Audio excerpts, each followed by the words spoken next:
Hey, it's Sean over here at Revelation Video Productions with a review. Today we're going to be reviewing the Ephoto 39-inch DSLR slider. And that review starts right now.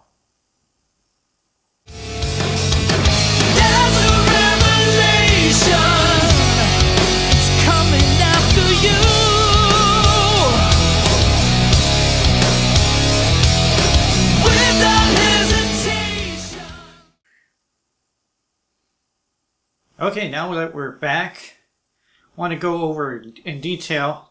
There's not a lot to this, but we are going to show you some close-up shots of like the railing and then how this is all put together. In my opinion, this is a must-have to improve your filmmaking capabilities. I started using this not right away. I highly recommend that if you do get a slider, especially this, which is a non-bearing. Some of them have bearings in the bottom to make it run smoother. This is on a track. There's like little plastic inserts, which I will show you in just a second how that works. But take some time, just like any new equipment, to get used to it before you use it on an actual job assignment. So that's what I did. I think I used it maybe 2 to 4 weeks before I actually used it. I use it a lot in real estate. This will not work well if you're trying to pan something like a moving car. This is really meant for non-moving objects. Like I just said, real estate. If you were filming two people talking and you kind of wanted to pan across, or flowers. It's great with stuff like that. As you can see, this is how it comes. There's really not much assembly required. You just basically put these four legs together, then you put the legs on. So yes, you could set this on a table and use it. Don't always need a tripod. The legs obviously come out. There's just a 1/4-inch screw.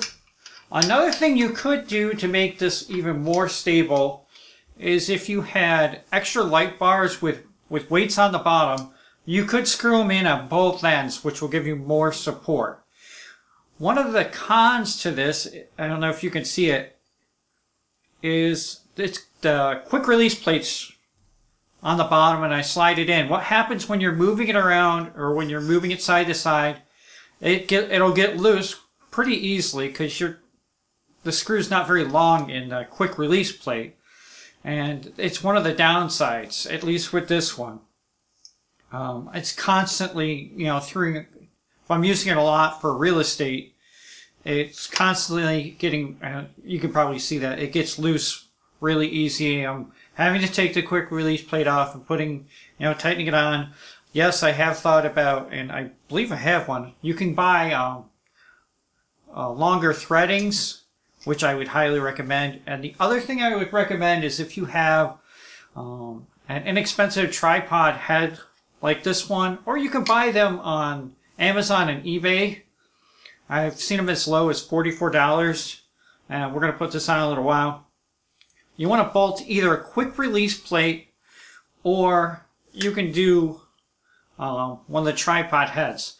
Now, the great thing about using a tripod head over a quick release plate alone is that you can do stuff like, tilting up and down, and with the quick release plate, it's set in one spot. You can't really move it around too much on here. So that's why I would highly recommend doing it that way.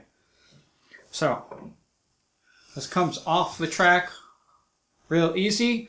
Now what I'm going to do is, we're going to do some close-ups so I can show you the bottom and then what the railing looks like. Okay, I just wanted to give you a little close-up of the base plate. As you can see right here, this is your locking mechanism. So remember to always lock when you're not using the slider. There's been a few times where I've lifted up my tripod with the slider on it and forgot to lock it. That was a little nerve-wracking.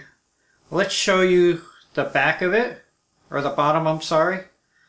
As you can see, there's these 4 plastic inserts. And this is what actually is the sliding on the track, which helps to keep it nice and smooth. I am so glad I invested the money into it. Again, you can buy these with bearings. They're like $30 or $40 more. I think they might even work even better.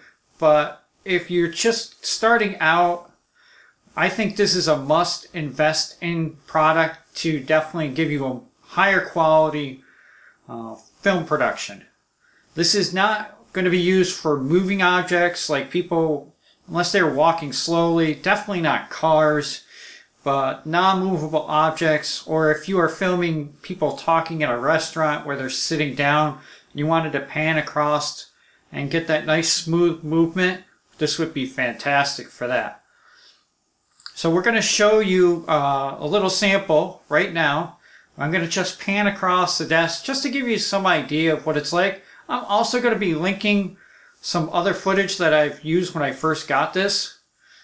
Lastly, when you do get one of these, take a couple of weeks to practice with it. It just takes a lot of time, practice, and handling. I tell you, you will get it, and your footage is going to look amazing. But it's probably not going to look too amazing the first couple of times you use it. Just give yourself time and be patient and just be persistent. So let's take a look at that footage. Okay, now we're going to pan across.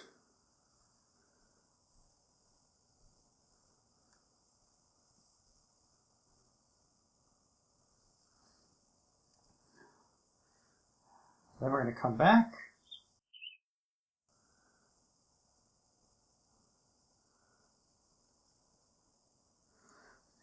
As you can see, it's really touchy. You got to be very precise with it.